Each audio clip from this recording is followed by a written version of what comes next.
Thank you, Lord, for this day. Bless us with the people bringing his family close from the South Island and bringing them here to us and to encourage us along the way.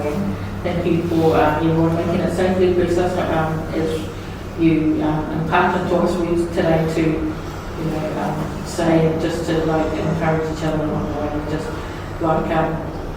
I just pray bless us with the subject program for anybody that is needing food or housing. Lord, pray for that too.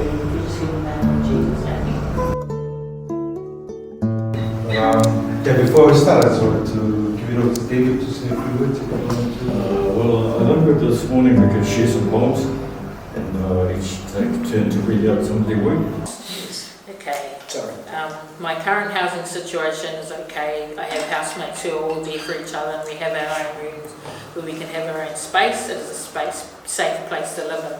I previously lived in an unsafe place. I was living with my husband in domestic violence. It was not okay. We are still together but live in separate houses. We have both made mistakes in life. My sister's home in the islands is very busy. A lot of clients from overseas. Now the borders are open again. I hope and pray they're having lots of people come there to build the economy again. My future dream house is where my grandkids can come around and bring joy and laughter to our quiet home. Thank you. I'm Richard and I am 79 years old and I'm still able to get from A to B without too much problem. I'm a keen writer of many forms of English prose and poetry. I love poetry. I'm currently writing a number of sonnets. I haven't reached 154, the magic Shakespearean total. But I love poetry because it's a form of expression which is condensed and concise and beautiful.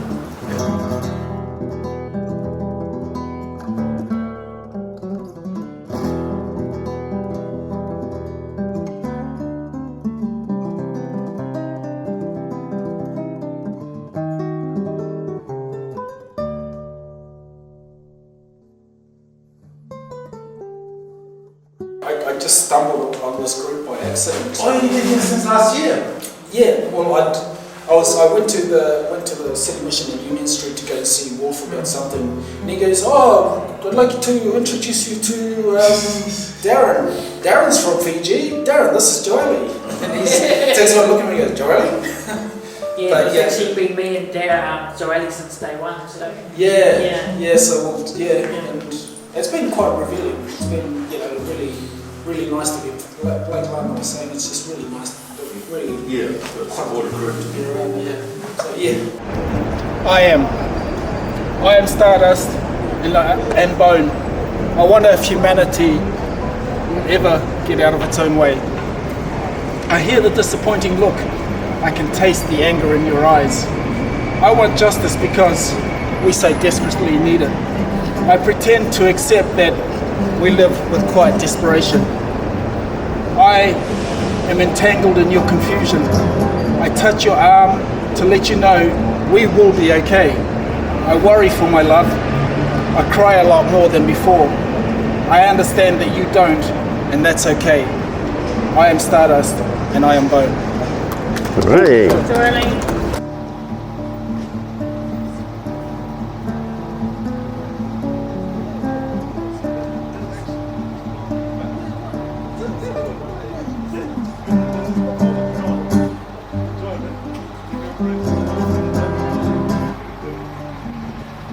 Immense pride like that I have of the ABs winning their back-to-back third time away from home 2015 Rugby World Cup title stops me from lying around on K Road or Queen Street during the day amongst the hustle and bustle of people going places. Mine's a different kind. I choose anonymity. Being a self-diagnosed, clinically depressed, confined person living in the ivory towers of 4K bar 16 Chapman Street. Homelessness concealing itself in the Newton Arch Hill Street side rooms. so that when everyone's gone for the day, I lie on my back-soaked circumstance mattress, pissed-stained wetness, delaying yet another opportunity to turn it around. It was a scheme by my uncle to bring us to New Zealand. So I brought my two sisters and my mum here. But of course things went awry and mum had to go and work somewhere else while we stayed with my uncle. And during that time, that's where my childhood began, you know. And that's where I always come back to my childhood, because that's where life began.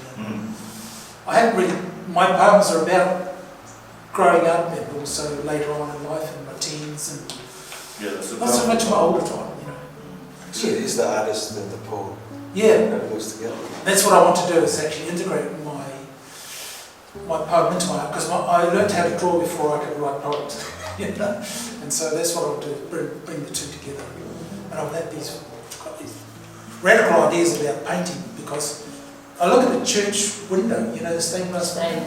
Yeah, it's got different shards of light in it, and that's how my painting will be.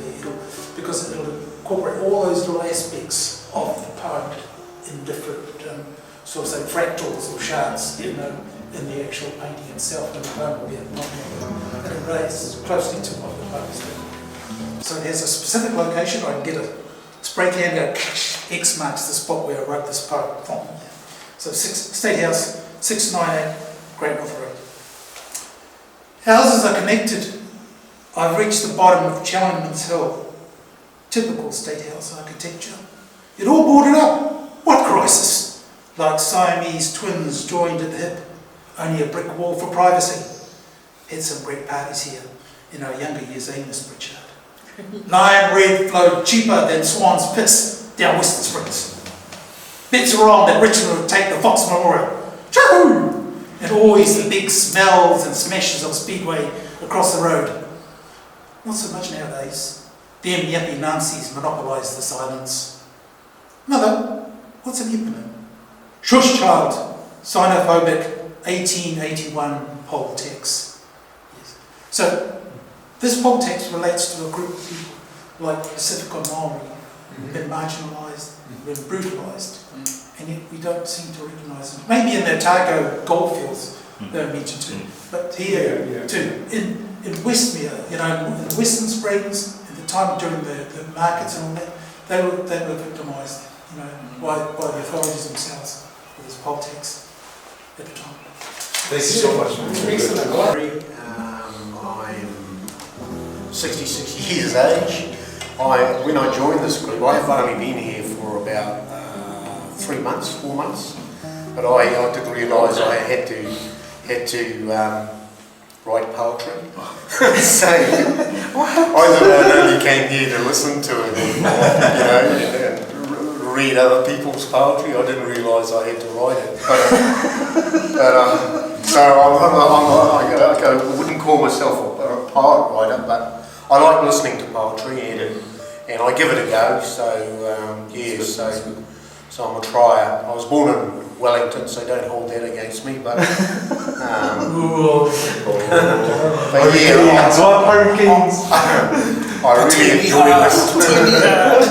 really enjoy listening to the other poets.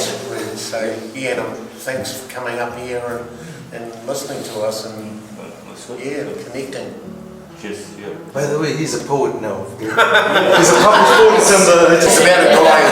It's about a guy that's passed away, and he doesn't worry. He's not worried about if people remember him or if they forget. No, beautiful. If you want to intro the title of it.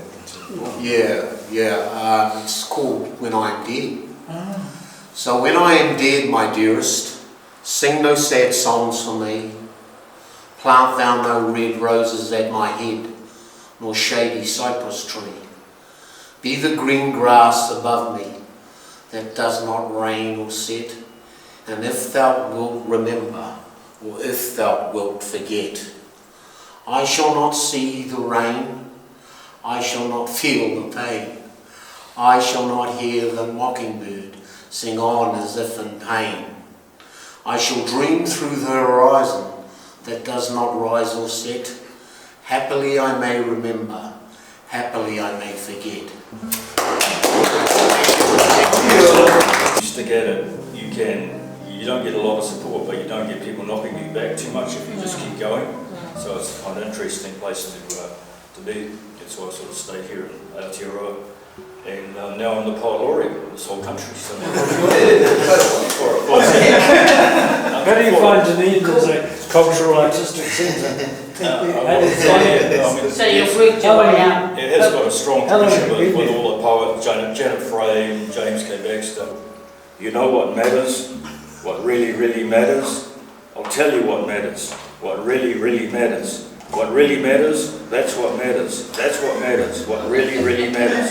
Now I've told you what matters. It matters. It matters that I've told you what really, really matters. I said no then, and I'm saying no now, and I'll say no tomorrow. No yesterday, no today, and certainly no more tomorrow. On a beach, covered in ashtrays, the ocean, the human faces can raise the earth, gnashed to render fragments in an instant, smashed power shell, shot through with luster, gilded baloney of tap. But what colour is that exactly? Groans the hell of the hydrothermal vent with expelled hiss of breath, scrupulous and tender green, or dust motes in a cave's beam,